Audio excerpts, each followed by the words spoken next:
بسم اللہ الرحمن الرحیم۔ 33 سال بعد لائبیریا کا وزٹ از حیدر علی ظفر، مبلغ سلسلہ، فرینکفرٹ، جرمنی۔ روزنامہ الفضل انٹرنیشنل، 27 فروری 2024۔ 1985 تا 1990 خاکسار کو لائبیریا مغربی افریقہ میں خدمت کی توفیق ملی۔ 1990 میں جب خاکسار وہاں سے پاکستان کے لیے روانہ ہوا تو میرے بیٹوں کی عمریں 5 اور 9 سال تھیں۔ میرے چھوٹے بیٹے عزیزم لقمان خالد کو لائبیریا دیکھنے کا بہت شوق تھا۔ منروویا میں مقیم مکرم ڈاکٹر عبدالحلیم صاحب، انچارج احمدیہ مسلم کلینک سینکور، اسے کئی سالوں سے وہاں آنے کی دعوت بھی دے رہے تھے۔ بالآخر ستمبر 2023 میں جب ہمارا لائبیریا جانے کا پروگرام بنا تو اس سفر میں ہم نے غانا بھی شامل کر لیا۔ حضرت امیر المومنین ایدہ اللہ تعالیٰ بنصر العزیز سے اجازت حاصل کرنے کے بعد 19 ستمبر کو اکرا غانا جانے کے لیے بکنگ کروا لی۔ وہاں سے 25 ستمبر کو منروویا لائبیریا کے لیے روانگی تھی۔ میرا دوسرا بیٹا عزیزم بلال احمد بھی ساتھ جانے کے لیے تیار ہو گیا۔ چنانچہ ہم تینوں 19 ستمبر کو براستہ برسلز غانا کے لیے روانہ ہوئے۔ چند ایام غانا میں گزارنے کے بعد 25 ستمبر کو وہاں سے لائبیریا پہنچے۔ ایئرپورٹ پر پہلے کی طرح شور و غوغا تھا، جو باقی کسی ایئرپورٹ پر سامان لینے کے وقت سننے میں نہیں آیا۔ ہمارے استقبال کے لیے مکرم سلیمان احمد صاحب، صدر مجلس خدام الحمدیہ لائبیریا، ایئرپورٹ پر موجود تھے۔ ایئرپورٹ سے منروویا شہر 56 کلومیٹر کی مسافت پر ہے۔ ایئرپورٹ اور منروویا شہر کو ملانے والی سڑک کا کچھ حصہ زیر تعمیر تھا، جس سے یہ فاصلہ طے کرنے میں کچھ زیادہ وقت صرف ہوا۔ ہمارے منروویا پہنچنے تک رات ہو چکی تھی۔ ہماری رہائش کا اہتمام مکرم ڈاکٹر عبدالحلیم صاحب کی طرف تھا۔ مکرم ڈاکٹر صاحب 2004 سے لائبیریا میں خدمت کی توفیق پا رہے ہیں۔ کلینک اور ان کی رہائش گاہ سے ملحق ان کے پاس ایک چھوٹا سا گیسٹ روم تھا، جسے انہوں نے جالیاں لگا کر مچھروں سے محفوظ کیا ہوا تھا، اس لیے ہم نے ملیریا کی گولیاں استعمال نہیں کیں۔ ہم نے غانا سے ملیریا بخار میں مبتلا ہونے کی صورت میں جو ٹیسٹ کٹ اور علاج کا کورس لیا تھا، اسے واپسی پر آتے ہوئے حفظ متقدم کے طور پر جرمنی ساتھ لے آئے۔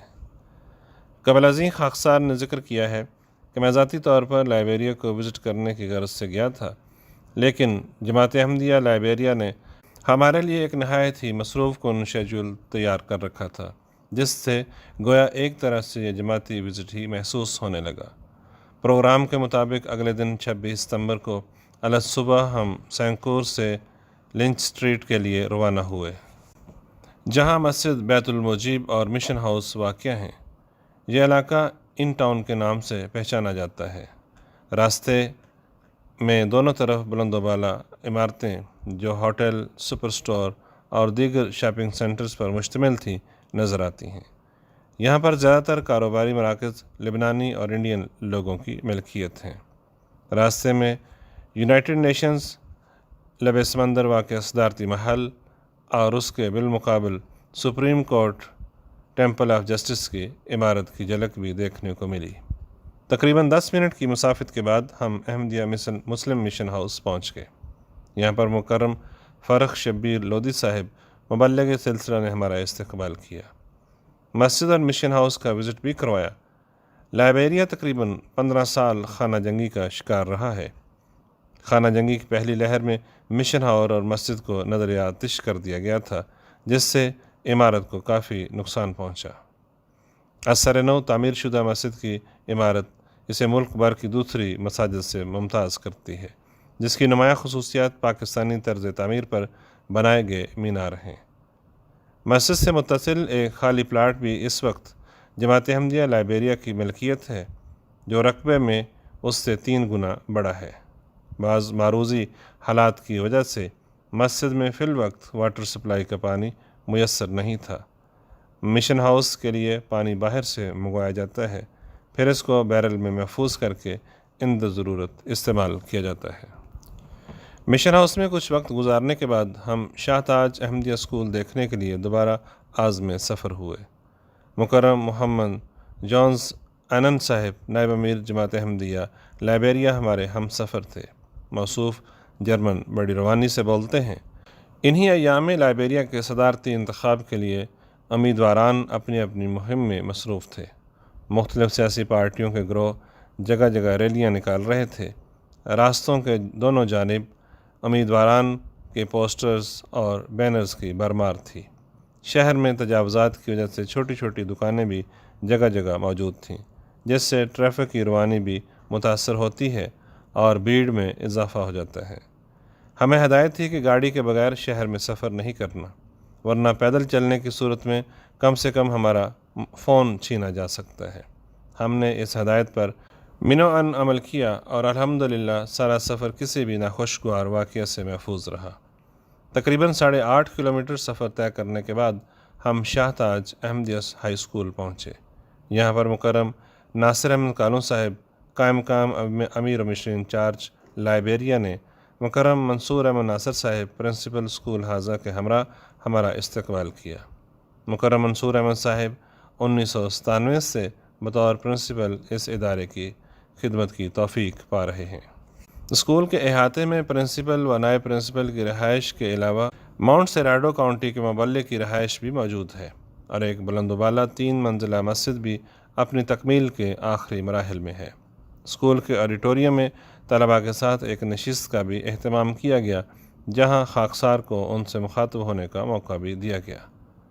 1996 میں جب یہ اسکول قائم کیا گیا تو اس وقت مکرم محمد اکرم باجوہ صاحب امیر جماعت لائبیریا تھے۔ پرنسپل آفس میں ان کی مختلف تقاریب میں شمولیت کی تصاویر بھی آویزاں ہیں۔ شاہ تاج احمدیہ اسکول سے 15 کلومیٹر کے فاصلے پر جماعت احمدیہ لائبیریا نے 12 ایکڑ اراضی جلسہ گاہ کے لیے خریدی ہوئی ہے۔ اس جگہ کا جماعتی نام احمد آباد ہے۔ جلسہ سالانہ کے علاوہ ذیلی تنظیموں کے اجتماعات بھی اسی جگہ منعقد ہوتے ہیں۔ اسکول کے پروگرام سے فراغت کے بعد مکرم امیر صاحب ہمیں اس جگہ پر لے گئے۔ اس جگہ کو دیکھنے میں خاکسار کی بھی خاصی دلچسپی تھی، کیونکہ روزنامہ الفضل انٹرنیشنل میں شائع ہونے والی مختلف رپورٹس میں اس جگہ کی تصاویر دیکھنے کو ملتی ہیں۔ 27 ستمبر ہمارے قیام کا تیسرا روز تھا۔ آج کے دن جماعت احمدیہ لائبیریا نے ممبران مجلس عاملہ، مرکزی مبلغین اور مقامی معلمین کے ساتھ ایک نشست کا اہتمام کیا۔ لائبیریا انتظامی لحاظ سے 15 کاؤنٹیوں میں منقسم ہے۔ خاکسار 1985 میں یہاں بطور مبلغ سلسلہ آیا اور پھر امیر و مشیر انچارج کی ذمہ داری بھی نبھانے کی توفیق ملی۔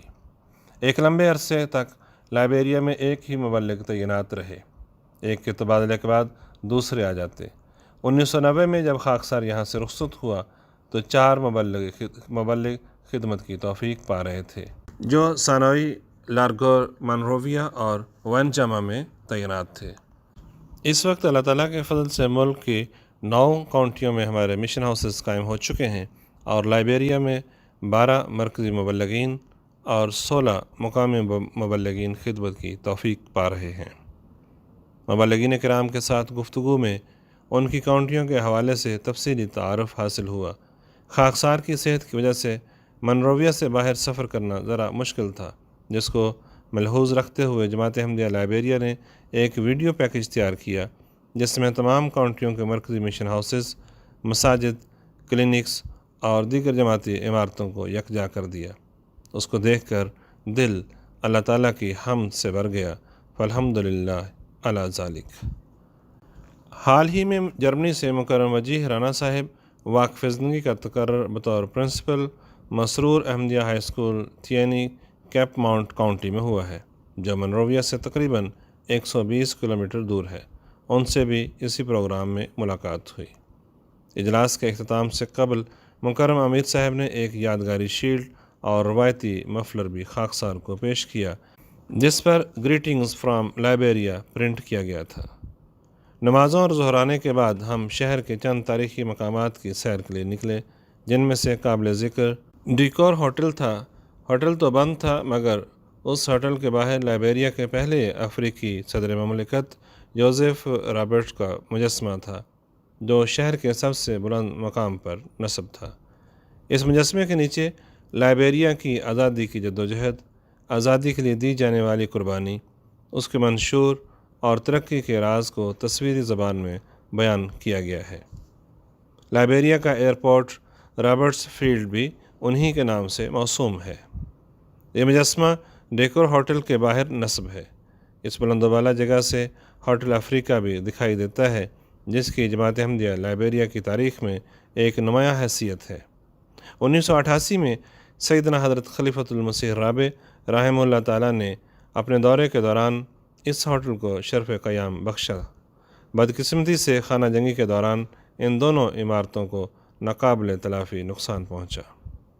28 دسمبر کی صبح ناشتے سے فراغت کے بعد ہم ڈوپر روڈ پر جماعت کا ایک کمپاؤنڈ دیکھنے پہنچے۔ اس کا کل رقبہ 1 ایکڑ ہے۔ یہاں پر مستقبل میں جماعت لائبیریا ایک ہارٹ انسٹیٹیوٹ بنانے کا ارادہ رکھتی ہے۔ یہاں سے فارغ ہونے کے بعد ہم دوبارہ سینکور میں humanity first Ahmadiyya vocational college پہنچے۔ کالج کے پرنسپل مکرم سلیمان احمد صاحب نے ہمارا استقبال کیا۔ کالج کے مختلف شعبہ جات دیکھنے کے بعد پرنسپل صاحب نے سٹاف کے ساتھ ایک نشست کا بھی اہتمام کیا۔ شام کے وقت اسی کالج میں جماعت لائبیریا نے واقفین زندگی ڈاکٹر صاحبان کے ساتھ ایک ملاقات اور عشائیے کا بھی اہتمام کیا۔ خاکسار کے عرصہ قیام کے دوران صرف ایک ہی کلینک قائم تھا۔ اس کے بعد 1994 میں مکرم ڈاکٹر سید مشہود احمد صاحب ابن مکرم سید میر مسعود احمد صاحب نے سینکور کے علاقے میں کلینک کے لیے 30 سالہ لیز پر ایک جگہ لی، جس کی مدت اب مکمل ہو رہی ہے۔ سینکور کا علاقہ سہولیات کے اعتبار سے کافی مہنگا علاقہ شمار کیا جاتا ہے۔ حال ہی میں جماعت لائبیریا نے اسی علاقے میں 2 پلاٹ خریدے ہیں، ایک پر کلینک اور دوسری جگہ ہیومینٹی فرسٹ کالج کی تعمیر کا ارادہ ہے۔ اللہ تعالیٰ کے فضل سے اس وقت لائبیریا میں 4 جماعتی کلینکس کام کر رہے ہیں اور ایک تیاری کے مراحل میں سے گزر رہا ہے۔ ان میں سے 2 تو منروویہ شہر میں، جبکہ باقی 3 دیگر کاؤنٹیوں میں ہیں۔ ان میں 3 پاکستانی اور 2 بنگلہ دیشی ڈاکٹر صاحبان خدمت انسانیت میں مصروف ہیں۔ 29 ستمبر لائبیریا میں ہمارا آخری دن تھا۔ نماز جمعہ کی ادائیگی ہم نے مسجد بیت المجیب میں کی۔ نماز کی ادائیگی کے بعد کچھ دیگر احباب سے ملاقات کی، جن میں سے 3 ایسے دوستوں سے بھی ملاقات ہوئی جو خاکسار کے قیام کے دوران احمدیت کی آغوش میں آئے اور پھر مستقل مزاجی کے ساتھ جماعت کے ساتھ منسلک رہے۔ مکرم ناصر احمد کارون صاحب قائم مقام امیر جماعت لائبیریا ہمیں رخصت کرنے کے لیے ہمارے مہمان خانے پر تشریف لائے۔ کھانے کے بعد دعا سے ہمیں رخصت کیا۔ اس موقع پر چند اور بھی جماعت لائبیریا کی شخصیات موجود تھیں۔ دوران قیام پاکستانی روایتی کھانوں کے ساتھ ساتھ مقامی کھانے بھی کھانے کا موقع ملا، جن میں پوٹیٹو گرین اور پام بٹر قابل ذکر ہیں۔ پام بٹر کے بارے میں ہمارے دوستوں کا کہنا تھا کہ جسے یہ ڈش پسند آ جائے وہ لائبیریا سے نہیں جاتا۔ خاکسار اس بات سے متفق ہے کہ یہ فی الواقع اپنا منفرد ذائقہ رکھتا ہے۔ کچا ناریل تو ہم سب کو ہی مرغوب ہے، لیکن اس کا پانی شکم سیری کے لیے کافی ہے۔ جگہ جگہ تازہ ناریل بیچنے والے موجود ہوتے ہیں جو اپنے تیز دھار چھرے سے اسے آپ کے ایک اشارے پر حاضر کر دیتے ہیں۔ لائبیریا میں قیام کے دوران اسے بھی متعدد بار پینے کا موقع ملا۔ لائبیریا میں گزارے گئے یہ چند ایام بڑی سرعت کے ساتھ گزر گئے، جن کے لیے کئی سالوں سے پروگرام بنایا جاتا رہا۔ یہ چند ایام اور ان کی سنہری یادیں خاکسار کے لیے قیمتی سرمایہ ہیں۔ اپنی اس تحریر کے ذریعے خاکسار ایک بار پھر جماعت احمدیہ لائبیریا کا تہ دل سے شکریہ ادا کرنا چاہتا ہے۔ ان کے پیار و محبت اور مہمان نوازی کا تحفہ گراں قدر ہے۔ اللہ تعالیٰ ہر ایک کو جزائے خیر عطا کرے اور لائبیریا جماعت وسع مکانہ کی تصدیق کے تازہ بتازہ نشانات دیکھتی چلی جائے۔ آمین۔ آواز نعیم احمد باجوہ۔